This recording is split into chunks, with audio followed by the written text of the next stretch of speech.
Hi guys, and welcome back to my channel. Today I want to share some plant parent beginner tips. I confess I am a beginner. I have made some mistakes that I don't want you to make too. With the popularity in plant parenting, certainly some plants have become commodities and the prices can be wildly expensive. In my opinion, in my humble opinion, I believe the most affordable places to get some plants, particularly the beginner plant, IKEA.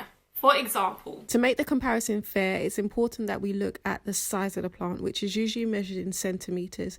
This could be the size of the pot or the height. We also need to factor in economies of scale. I expect an independent plant store to be priced slightly higher than an established store.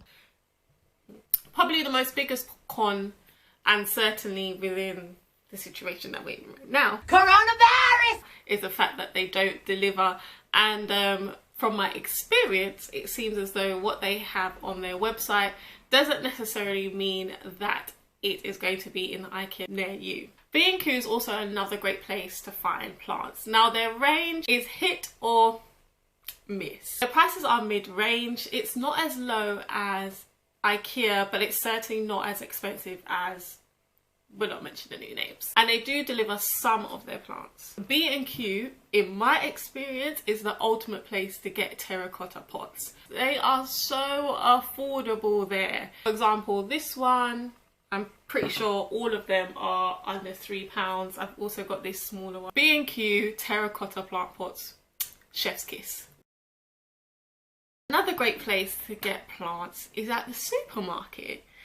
I have picked up some great plants from Tesco's. Well, let me not give Tesco's their props yet, because I literally just bought this.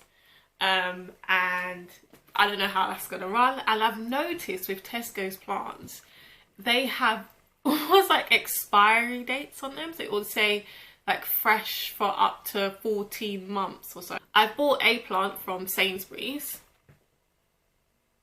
I've bought quite a few plants from Wilko. Now what I will say about the supermarkets is that do not be blinded by the fact that you finally found the plant that's on your wish list. Look at it carefully, because you might come home and be upset in a couple of days. This plant came with spider mites. It was also soaked through, drenched. Now I understand that, you know, these nurseries and wherever they source their plants from, they want to water these plants so they don't potentially dry out by the time they get to us. But sometimes you can pick up these plants and they're just soaked through. Why is it so wet? Why? I had to change the soil. Wilko, I find when I get my plants on Wilko, the plant's already root bound. Like the roots are popping out of the bottom of the pot. So I would suggest you check for pests and check the soil. When you are buying plants, guys, I've made this mistake so many times, and I still did it again with this one. If the plant is within plastic packaging and is wrapped like this, I would suggest taking it out. What you find is within the package, it's all, you know, neatly secured together. And then sometimes, this has happened to me twice, you remove the packaging and it's just like, meh. You remove the packaging and the plant does the splits.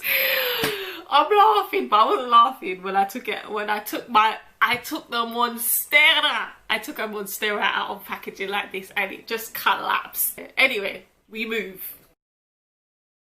Let's talk about plant conditions. Because yes, we have our wish list. We've watched all the videos, we've seen the ones that we love, and we just want to go and buy. But before you buy that plant, ask yourself, do you have the conditions to keep this plant alive? Do you have the right light? Do you have the right humidity? Do you have the right water? Now I'll give you a quick story time. I'm even embarrassed. I was watching a YouTube video on how to grow vegetables from scratch, and I ended up just click. Before I knew it, I was looking at how to grow chilies, and I noticed that this chili farm is in Devon, and I said, hey, you can grow chilies in the UK. Okay, well then me too, of course I can grow chilies in my house.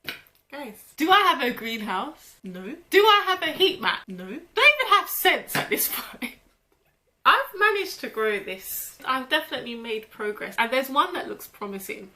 Whether it will fruit for me and produce chilies, that's another matter. On the Devon Chili Farms website, this is what the chili plant should look like after 3 months. This is my chili plant that I've been growing since July. It's now October. Do I have the conditions in my house? No. Am I still growing this plant? Who gonna check me? Who gonna check me? I would suggest you Google the plant that you have and look for care tips, and it will provide you with the correct conditions for that plant. You should take your time, have fun with it. I see you looking over there at this person's beautiful plant. I see you looking at rare plants. Sis, do you even have a humidifier? Relax, take your time. This is not Pokemon, you don't have to catch them all. Now this video is a beginner's friendly video. Soil. Let's talk about soil. If you watch YouTube plant channels like Dedicated Plants, and they talk about soil, you'll hear bark, aeration, cacti soil, houseplant soil, peat moss, what's the other thing? The stagnum moss. You get to a point where you're just like, I would suggest Googling what is the appropriate soil for your plant. But if all of that is overwhelming to you, I would suggest you get yourself some standard cacti soil and some standard houseplant soil. Simples. This is my penultimate tip, right? Is winter care. Again, this is not going to be a grandiose section. There are videos for that. All I want to tell you is give you some encouragement and let you know that there is a possibility that you might lose a plant. You just might lose a plant this winter, and that's okay. That is okay. It's okay!